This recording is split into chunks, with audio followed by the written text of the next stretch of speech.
गाय वगैरे चरतायत मित्रांनो बघा. यांचं सगळं पोटाचा आधार सगळा भाताची शेती. भाताची शेती हा पेंडा.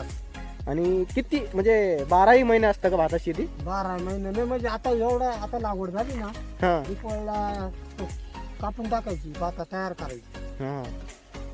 आणि हे वातावरण कायम असंच असतं का? नाही नाही मग आता हे फक्त बाद्यापर्यंत बाद्या पोळ्यापर्यंत अच्छा.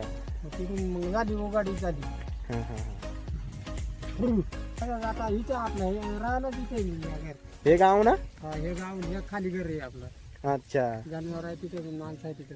एकदम. भात कुठला हा? फक्त इंद्रायणी 240 काळ भात हा हा. ही भात आहेत आता. कायम डेली यूज मध्ये असेल तुम्हाला भात. डेली. Tata bye bye. चला काका निघतो आम्ही.